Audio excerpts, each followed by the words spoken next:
Hi everybody, today I'm going to talk to you about the right to die. Should there be a choice?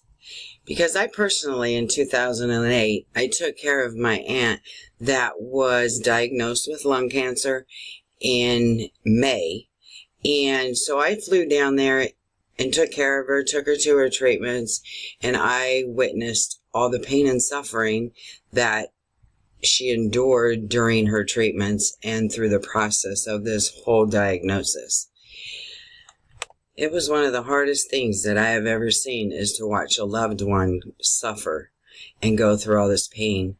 When, if it was me, I personally would have chosen the right to die with dignity with a physician-assisted suicide.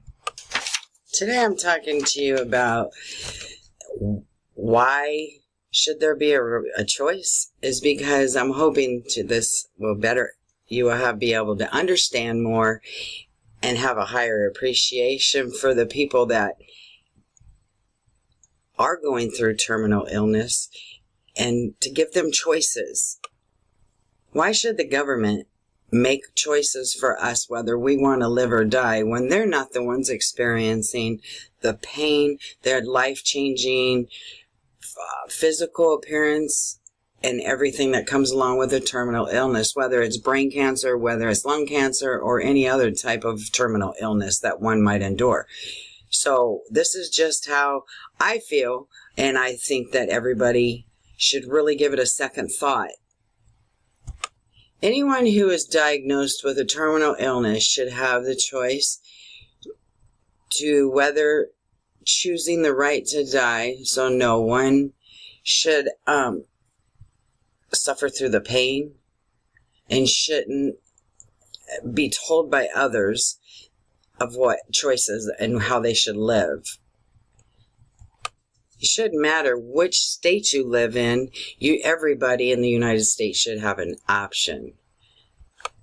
No one should have to live in such pain and should be able to choose.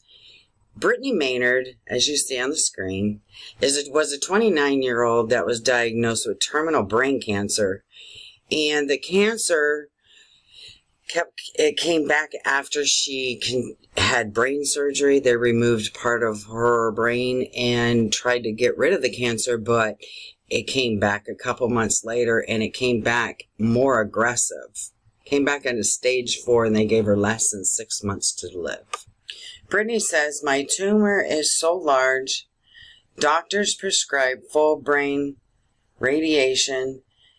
I read about the side effects, and the hair on my scalp would have been singed off. My scalp would be left covered with first-degree burns, and my quality of life as I knew it would be gone. No one should have to be forced to endure the horrific pain and to go through these major changes that we go through if they don't want to. One should have at least the option to choose between life and death when facing these changes." After Brittany was diagnosed with it, and like I said, she went through the surgeries to try to remove it. She went through radiation. She went through the chemo. She went through everything. Her brain tumor, as you can see, was huge, and it was no surgical procedure that would help her in any way, and they gave her less than 6 months to live. And she figured out and read and looked up on everything that she knew what she was facing within the next 6 months or sooner. A Ninth Circuit judge, Judge Reinhardt, said the decision on how and when to die is one of the most intimate and personal choices a person may make in a lifetime. A choice central to personal dignity, and a competent terminal ill adult has a strong liberty and interest in choosing a dignified and humane death rather than being reduced in the end of his existence to a childlike state of helplessness, diapered, sedated, incompetent, How a person dies not only determines the nature of the final period of his existence, but in many cases, the enduring memories held by those who love them, Reinhardt said in 1994.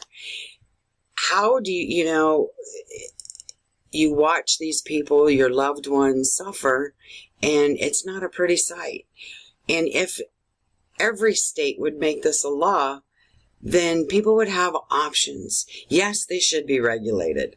And only if you are diagnosed with terminal illness that is non-reversible, that you should even be considered for this option.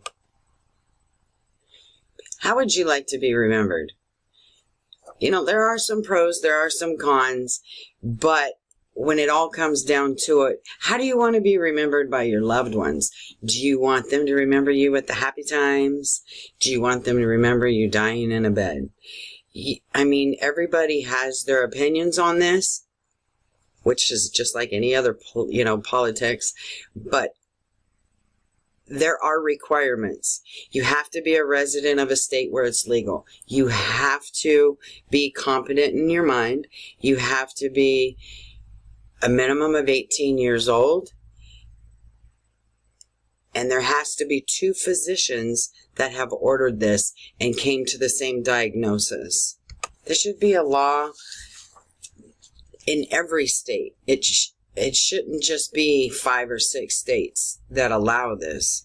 I feel that it should be a federal law. So that way everybody in the United States would have this same option. There's only a few states, like I said, that allow it throughout the United States. California being the newest that just approved it. And Colorado, California, Oregon, Vermont, Washington, and Montana. Those are the only states throughout the 50 that this law has passed. Shouldn't everybody in the United States have the same choice as these people in these 6 states?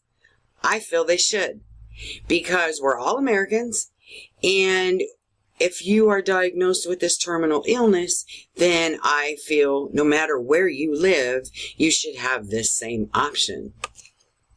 Lastly, I'd like to talk to you about what happens when a patient is from a state that it's illegal.